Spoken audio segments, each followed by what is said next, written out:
Vamos a tener una ama de casa, 6 años. Mamá y ama de casa, y con orgullo. Porque no tengo trabajo ahorita. En México hay una regla no escrita. Si enfureces al presidente, tu carrera puede desaparecer. Hoy te voy a contar la historia de 10 famosos mexicanos que se atrevieron a criticar, enfrentar o burlarse del poder máximo del país. Y después de eso, nada volvió a ser igual. Programas cancelados, contratos rotos, vetos silenciosos, ataques públicos y un castigo que no siempre se anuncia, pero que se siente. Algunos eran intocables, otros estaban en la cima de la fama, y aún así el sistema los aplastó. Quédate hasta el final, porque el último caso demuestra que en México no necesitas perder el talento, solo enfurecer al presidente para que tu carrera quede destruida. Luis Manuel Pelayo fue uno de los conductores más queridos de México en los años 70, carismático, cercano a la gente y con una enorme presencia en televisión. Su programa de concursos, Sube Pelayo, Sube, se convirtió en un fenómeno nacional. No había hogar que no conociera ese grito. Sube Pelayo, sube. Ese grito no solo se escuchaba en la televisión, se escuchaba en la calle, en eventos públicos y hasta en actos oficiales. La gente lo coreaba con pasión, con emoción, con más fuerza que cualquier consigna política. Y ahí comenzó el problema. Todo ocurrió durante el sexenio del presidente Luis Echeverría Álvarez. Una época marcada por la censura, el control mediático y el castigo silencioso. En esos años la televisión no era libre. El presidente controlaba la imagen pública y no toleraba ser ridiculizado ni opacado.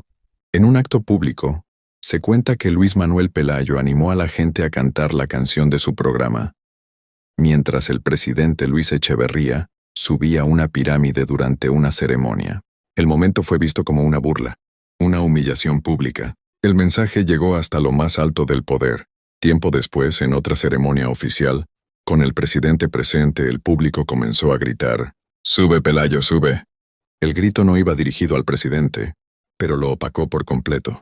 Para un mandatario obsesionado con el control, eso fue imperdonable. No hubo anuncio. No hubo explicación. Simplemente pasó esto. Su programa fue cancelado. Desapareció de la televisión. Los productores dejaron de llamarlo.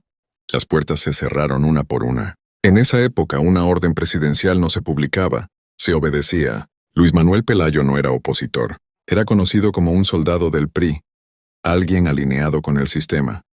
Aún así, fue castigado. El mensaje fue claro para todos los artistas. No importa si estás con el poder. Si te vuelves más popular que el presidente, te destruyen. Según ha contado su hija, la actriz Rosita Pelayo, la cancelación de su programa lo destrozó emocionalmente. Cayó en una profunda tristeza. Nunca volvió a ser el mismo. Aunque regresó años después a la televisión, jamás recuperó el éxito ni la fama que tuvo. Luis Manuel Pelayo murió sin volver a ocupar el lugar que merecía, no por falta de talento, sino por haber cometido el peor error en el México de su época. Hacer sombra al presidente. La historia de Luis Manuel Pelayo demuestra algo aterrador. En México, el aplauso del pueblo puede convertirse en una sentencia, porque cuando el poder se siente amenazado no necesita gritar, solo te borra. Manuel Valdés fue uno de los comediantes más irreverentes de México. Hermano de Tintán y Don Ramón, pero con un estilo propio. Humor absurdo, improvisación en vivo y burlas constantes a la autoridad. Era querido por el público, pero incómodo para el sistema. Su programa, El Show del Loco Valdés, tenía altos niveles de audiencia y un humor que no pedía permiso. El episodio clave ocurrió durante el sexenio de Luis Echeverría Álvarez, en la década de 1970. Un periodo marcado por censura, control de medios y protección absoluta de los símbolos patrios. En esos años, la televisión no era libre, y burlarse de los héroes nacionales era considerado una ofensa al Estado. Durante una transmisión de El Show del Loco Valdés, Manuel hizo una broma que cruzó la línea del poder. Se refirió a Benito Juárez como el Bomberito Juárez, y también hizo comentarios burlones sobre su esposa. Para el público fue un chiste más, pero para el gobierno fue una falta de respeto grave a uno de los máximos héroes nacionales. La respuesta fue rápida y silenciosa.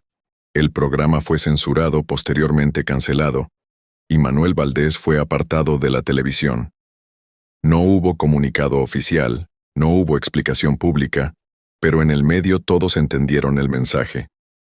Con los símbolos de la patria no se bromea, y mucho menos en horario estelar. A diferencia de otros casos, Manuel "el Loco" Valdés no desapareció por completo, pero su carrera nunca volvió a ser la misma.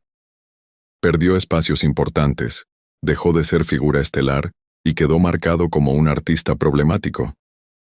El veto no lo borró, pero sí lo debilitó profesionalmente. Con el declive laboral llegaron los problemas económicos.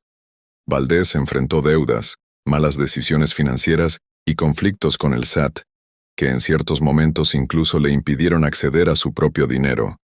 Su estilo de vida y la falta de estabilidad agravaron su situación. La carrera de Manuel "el Loco" Valdés no fue destruida por un solo presidente, pero sí fue golpeada por la censura gubernamental, sumada a problemas financieros y personales. No lo callaron del todo, pero le quitaron el control de su carrera. A pesar de todo, el Loco Valdés siguió siendo querido por el público y nunca se disculpó por su humor irreverente. Murió en 2020 como una figura histórica de la comedia mexicana, recordado por atreverse a decir lo que otros no se atrevían. Manuel "el Loco" Valdés no cayó por falta de talento. Cayó porque en México hasta la risa tiene límites políticos. Irma Serrano, conocida como La Tigresa, fue cantante ranchera, actriz de cine y teatro, productora y más tarde política. En los años 60 y 70, estaba en la cima del éxito. Vendía discos, protagonizaba películas y llenaba teatros. Su imagen sensual y su personalidad fuerte la convirtieron en una figura imposible de ignorar. Irma no era sumisa. Decía lo que pensaba, confrontaba periodistas y no respetaba jerarquías. En un México dominado por hombres y por un poder político autoritario, una mujer así era vista como peligrosa. Su carácter comenzó a pesar más que su talento. Gran parte de su fama también se alimentó de sus relaciones sentimentales con hombres influyentes. La más polémica fue la que ella misma aseguró haber tenido con el expresidente Gustavo Díaz Ordaz. Aunque nunca fue confirmada oficialmente, el solo hecho de mencionarla rompía el mito intocable del poder y le generó enemigos silenciosos. Uno de los episodios más delicados ocurrió en un programa de televisión conducido por Enrique Guzmán. Durante la charla se mencionó la palabra gusano. Irma Serrano respondió de inmediato: "Eso es lo que cada 6 años cambian en este país". La frase fue entendida como una alusión directa al presidente de México en turno. En una época donde la televisión estaba vigilada y el respeto al presidente era obligatorio, ese comentario no fue tomado como un chiste. Después de años de provocaciones acumuladas, comenzaron las consecuencias. Sus apariciones en cine y televisión se redujeron. Sus obras teatrales enfrentaron presión y censura. Productores comenzaron a evitarla. No hubo un veto oficial, pero las puertas se cerraron una por una. Con el paso del tiempo, los escándalos personales opacaron por completo su carrera artística. Enfrentó pleitos legales constantes, incluso con personas cercanas y familiares. Hubo conflictos por propiedades como el Teatro Fru Fru y acusaciones de fraude. Pasó más tiempo en tribunales y titulares que en los escenarios. En los años 90, Irma Serrano dio un giro definitivo al entrar a la política como diputada y senadora.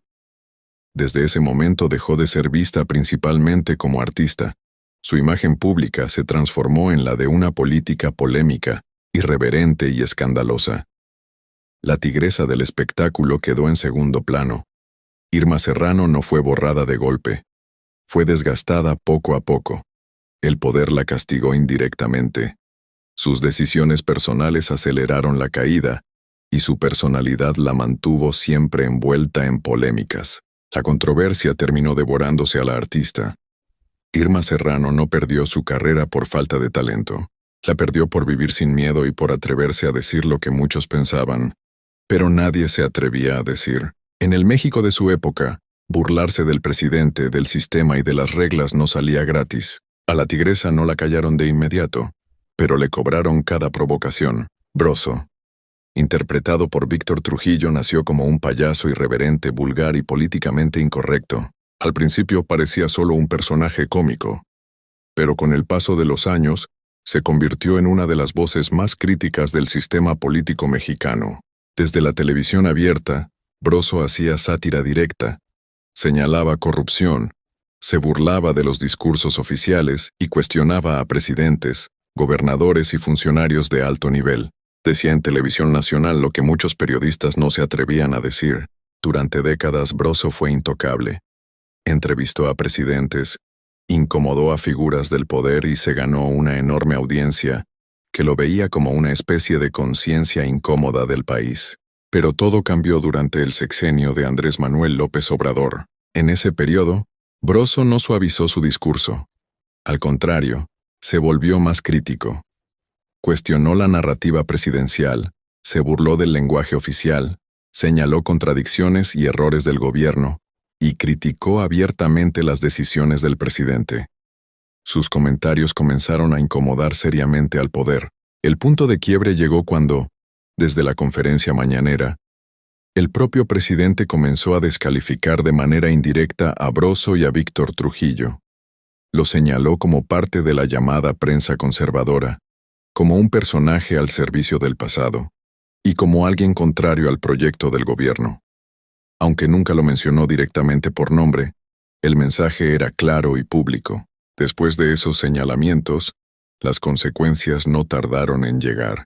Broso desapareció de la televisión abierta. Sus espacios no fueron renovados. Las puertas de los grandes medios comenzaron a cerrarse. Su presencia fue reducida a plataformas digitales con mucho menor alcance. No hubo un anuncio oficial de censura. No hubo una orden escrita. Pero en un país donde el poder político influye en concesiones, publicidad oficial y decisiones empresariales, el castigo fue silencioso pero efectivo. A Broso no lo sacaron con un escándalo. Lo fueron apagando poco a poco. Muchos se preguntan si le destruyeron la carrera. La respuesta es clara. Broso no desapareció por falta de talento. No se fue porque el público dejara de quererlo. Perdió el poder mediático que tenía porque se enfrentó directamente al presidente en turno. Pasó de ser una figura central en la conversación nacional a un personaje marginado del horario estelar. A diferencia de otros comediantes o periodistas, Broso nunca pidió disculpas, nunca bajó el tono, nunca buscó reconciliarse con el poder. Prefirió perder espacios antes que callarse. Su caso demuestra algo muy claro. En el México moderno ya no siempre te callan con censura directa. A veces, simplemente te quitan el micrófono, te aíslan del reflector y esperan a que el silencio haga su trabajo. Broso fue el payaso que incomodó al presidente, y por eso pagó el precio. Héctor Suárez nació el 21 de octubre de 1938 en la Ciudad de México. Fue actor, comediante, escritor y uno de los críticos sociales más feroces que ha tenido la televisión mexicana. A diferencia de otros comediantes, su humor no era solo para entretener. Era una denuncia directa contra la corrupción, la desigualdad, la pobreza y el abuso de los políticos. En los años 70 y 80 alcanzó un éxito masivo con programas como ¿Qué nos pasa?, donde interpretaba a personajes del pueblo que sufrían las consecuencias de los malos gobiernos. Cada sketch era un espejo de la realidad mexicana. La gente se veía reflejada en sus historias, y por eso su popularidad creció de manera imparable. Pero ese éxito empezó a incomodar al poder. Durante el sexenio de José López Portillo, Héctor Suárez comenzó a lanzar críticas cada vez más directas contra el sistema político. En sus rutinas hablaba del saqueo del país, de la corrupción descarada, de los políticos que prometían riqueza mientras México se hundía en la crisis. Sus personajes ridiculizaban a los gobernantes y dejaban en evidencia la hipocresía del discurso oficial. El punto de quiebre llegó cuando, según el propio Héctor Suárez contó en varias entrevistas, comenzó a recibir llamadas desde la Secretaría de Gobernación. Le pedían que bajara el tono, que suavizara los guiones, que dejara de burlarse del poder. Héctor se negó. A partir de ese momento, la censura empezó de forma silenciosa. Sketches completos fueron eliminados al aire. Guiones previamente aprobados comenzaron a ser rechazados. Personajes fueron vetados, hasta que finalmente, su programa fue sacado de la televisión abierta. Héctor Suárez denunció públicamente que la molestia venía directamente del presidente José López Portillo. Nunca hubo un anuncio oficial de censura, pero el castigo fue claro. Pasó de ser uno de los comediantes más vistos del país a quedar fuera de los grandes espacios televisivos. Su carrera no se terminó por falta de talento ni por falta de público. Fue golpeada porque cruzó una línea que en México casi nadie se atreve a cruzar, criticar directamente al presidente. Durante años fue relegado. No le daban programas propios. Solo aparecía en proyectos menores. El sistema le cerró las puertas como castigo por no obedecer. Aún así, Héctor Suárez nunca se retractó. Nunca pidió disculpas. Nunca se arrodilló ante el poder. Con el paso de los años, siguió criticando a los presidentes en turno, incluidos Carlos Salinas, Vicente Fox, Enrique Peña Nieto y Andrés Manuel López Obrador, a quien también cuestionó en sus últimos años. Héctor Suárez murió el 2 de junio de 2020, pero dejó una lección clara. En México, cuando el humor se vuelve demasiado honesto, el poder responde con censura. No lo castigaron por fracasar, no lo borraron por perder público, lo castigaron por decir la verdad. Niurka Marcos. Nació el 25 de noviembre de 1967 en La Habana, Cuba. Llegó a México en la década de los 90 y rápidamente se convirtió en una figura mediática. Bailarina, vedette y actriz, Niurka se hizo famosa no solo por su talento en el escenario, sino por su personalidad agresiva, directa y sin filtros. Decía lo que pensaba, sin importar a quién incomodara. Durante años fue una presencia constante en telenovelas, reality shows y programas de espectáculos. Su carácter polémico la hacía perfecta para la televisión. Generaba rating, escándalos y titulares. Mientras hizo ruido, el sistema la toleró, pero todo cambió cuando Niurka decidió cruzar una línea peligrosa: la política. Durante el sexenio de Andrés Manuel López Obrador, Niurka comenzó a lanzar críticas directas contra el presidente y su gobierno. En entrevistas, transmisiones en vivo y redes sociales, se burló del discurso presidencial, cuestionó su forma de gobernar y atacó a sus seguidores con el mismo tono incendiario que siempre la ha caracterizado. A diferencia de otros famosos que miden sus palabras, Niurka habló sin miedo. No cuidó formas, no suavizó el mensaje y no buscó quedar bien con nadie. Eso la puso inmediatamente en la mira. Sus declaraciones se viralizaron y provocaron una reacción inmediata. En redes sociales comenzaron ataques masivos contra ella. Fue señalada como enemiga del proyecto político en turno. Se le tachó de provocadora, ignorante y conflictiva. Aunque el presidente nunca la mencionó directamente, el mensaje fue claro. Niurka se había convertido en un personaje incómodo. A partir de ese momento su carrera comenzó a resentirse. Las oportunidades en telenovelas se redujeron. Las invitaciones a programas importantes disminuyeron. Su presencia en la televisión abierta se volvió esporádica. Poco a poco fue desplazada del horario estelar y confinada a realities, apariciones polémicas y plataformas digitales. No hubo un veto oficial. No hubo una orden pública. Pero el castigo fue silencioso y efectivo. Niurka pasó de ser una figura central del espectáculo a vivir del escándalo constante para mantenerse vigente.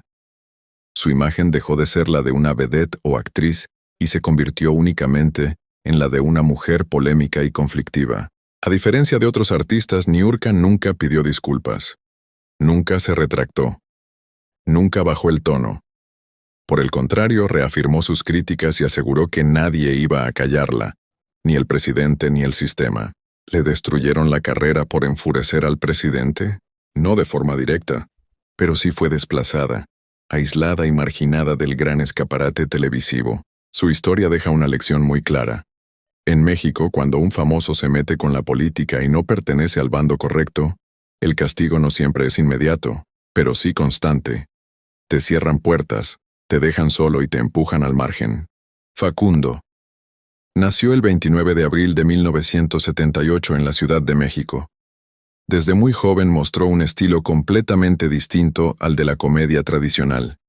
Sarcástico, incómodo y sin respeto por la autoridad, Facundo no hacía chistes fáciles. Su humor atacaba directamente a la política, la religión, los medios y el poder. Su gran explosión llegó a finales de los años 90 y principios de los 2000, con el programa Incógnito. Ahí hacía bromas extremas, parodias políticas, infiltraciones y sketches que se burlaban abiertamente de figuras públicas. Facundo no respetaba jerarquías. Para él, el presidente era solo otro personaje más. Durante el sexenio de Vicente Fox, Facundo comenzó a lanzar burlas directas contra el mandatario. Se mofó de su forma de hablar, de su imagen de vaquero, de su estilo improvisado y de lo que muchos consideraban una presidencia poco seria. En sketches y comentarios ridiculizó al presidente y al entorno político del PAN. Aunque nunca hubo una confrontación directa cara a cara, sus parodias comenzaron a incomodar seriamente. En una época donde todavía no era común burlarse abiertamente del presidente en televisión nacional, Facundo cruzó una línea invisible. A partir de ahí comenzaron los problemas. Sus programas empezaron a ser vigilados con lupa. Sketches fueron censurados. Contenidos salieron recortados al aire. Algunas bromas ya no fueron autorizadas. La libertad creativa que lo había hecho famoso comenzó a desaparecer. No hubo un comunicado oficial, no hubo una orden presidencial pública, pero el mensaje fue claro. Facundo era un riesgo. Incógnito perdió fuerza, perdió filo y finalmente salió del aire. Facundo pasó de ser una figura dominante del rating juvenil a un personaje cada vez más ausente de la televisión abierta. Las grandes oportunidades desaparecieron y su nombre comenzó a asociarse con problemas y controversia. Su carrera no se acabó, pero sí fue duramente golpeada. Durante años quedó fuera del horario estelar. No volvió a tener un programa con el mismo impacto.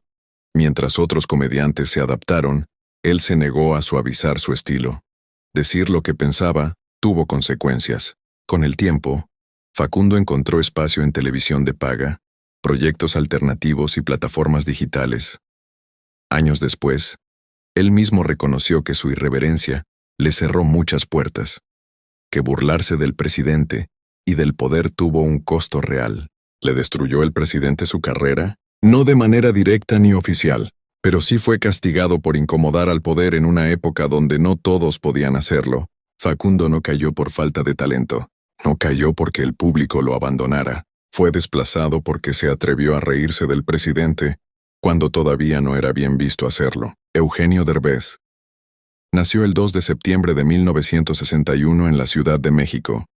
Hijo de la actriz Silvia Derbez, construyó una carrera sólida en la televisión mexicana como actor, comediante, productor y creador de personajes inolvidables. Programas como Al Derecho y Al Derbez, Derbez en Cuando y La Familia Peluche lo convirtieron en uno de los artistas más queridos del país. Con el paso de los años, Derbez dio un salto histórico al cine internacional. Logró un éxito sin precedentes para un comediante mexicano con películas como No se aceptan devoluciones, Cómo ser un Latin Lover y posteriormente Coda, película que ganó el Oscar a Mejor Película. Para ese momento, Eugenio Derbez ya no dependía de la televisión mexicana ni del sistema político nacional. El conflicto con el poder llegó durante el sexenio de Andrés Manuel López Obrador. En el año 2021, Eugenio Derbez apareció en un video junto a otros artistas, intelectuales y activistas, donde criticaban la cancelación del nuevo Aeropuerto Internacional de México. En el mensaje se cuestionaba el impacto económico, la improvisación del proyecto y las decisiones del gobierno federal. El video se volvió viral y llegó directamente al presidente. Desde la conferencia mañanera, Andrés Manuel López Obrador respondió públicamente. Se burló de Eugenio Derbez, lo minimizó, cuestionó su preparación para opinar del tema y lo expuso ante millones de mexicanos. Lo presentó como parte de una élite privilegiada que, según él, no entendía la realidad del país. Fue una confrontación directa desde el poder presidencial. Después de ese momento, Eugenio Derbez se convirtió en blanco de ataques constantes. En redes sociales comenzaron campañas de desprestigio impulsadas por simpatizantes del gobierno. Se le acusó de traidor, de hipócrita y de querer influir políticamente desde su posición de privilegio. Muchos pensaron que su carrera en México se vería afectada, pero ocurrió algo distinto. A diferencia de otros famosos, Eugenio Derbez ya no dependía de concesiones televisivas, contratos nacionales, ni del respaldo del gobierno. Su carrera estaba consolidada en Estados Unidos y en plataformas internacionales. El presidente no pudo destruir su carrera, pero sí lo exhibió públicamente. Después de ese episodio, Derbez optó por el silencio político. Dejó de opinar abiertamente sobre el gobierno mexicano y se concentró por completo en su trabajo internacional. No hubo disculpas públicas, pero tampoco volvió a confrontar directamente al presidente. Rafael Inclán nació el 22 de febrero de 1941 en Mérida, Yucatán. Durante décadas fue uno de los actores más reconocidos del cine mexicano, especialmente del cine de ficheras y la comedia popular. También tuvo presencia constante en telenovelas y teatro. Nunca fue visto como un actor político, sino como un comediante del pueblo, directo y sin filtros. Con el paso de los años, Inclán comenzó a expresar abiertamente sus opiniones políticas. Criticó al gobierno, al presidente y al rumbo del país. Eso ya lo había colocado en una posición incómoda dentro de la industria, pero nada se comparó con lo que ocurrió después. En una entrevista cuando Claudia Sheinbaum ya era una figura central del poder, y posteriormente presidenta electa de México, Rafael Inclán lanzó una frase que desató el escándalo. Dijo textualmente que México iba a tener una ama de casa como presidenta. La frase cayó como una bomba. En cuestión de horas, el comentario se viralizó en redes sociales y medios de comunicación. Fue señalado como machista, despectivo y ofensivo.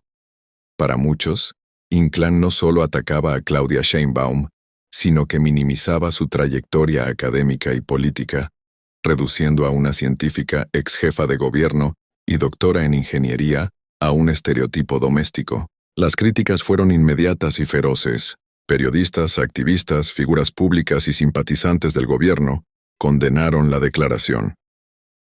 Aunque Claudia Sheinbaum no respondió directamente, el entorno político y social reaccionó con dureza.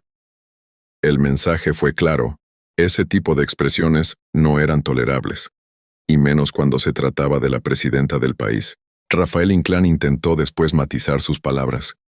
Dijo que no había querido ofender, que era su forma de expresarse y que hablaba desde su opinión personal, pero ya era demasiado tarde. El daño estaba hecho. A partir de ese momento, las consecuencias se hicieron evidentes. Rafael Inclán quedó completamente marcado. Las pocas puertas que aún tenía en la televisión y en grandes producciones terminaron de cerrarse. Su nombre empezó a aparecer más en notas de polémica que en anuncios de nuevos proyectos. No hubo un veto oficial. No hubo un castigo anunciado. Pero el silencio fue total. En la industria del entretenimiento mexicano, cuando un actor se convierte en un problema político, simplemente deja de ser opción. Inclán pasó de ser un actor activo a un personaje relegado, mencionado solo por la controversia. Él nunca se retractó del todo. Defendió su derecho a opinar, aunque reconoció que sus palabras tuvieron un costo alto. Esa frase, una ama de casa como presidenta, se convirtió en uno de los comentarios más polémicos de su carrera y en el punto definitivo de ruptura con el poder político en turno. Su historia deja una lección clara. En el México actual, las palabras contra el presidente o la presidenta no se olvidan, y cuando cruzan la línea del desprecio, el castigo no necesita ser público. Basta con el olvido.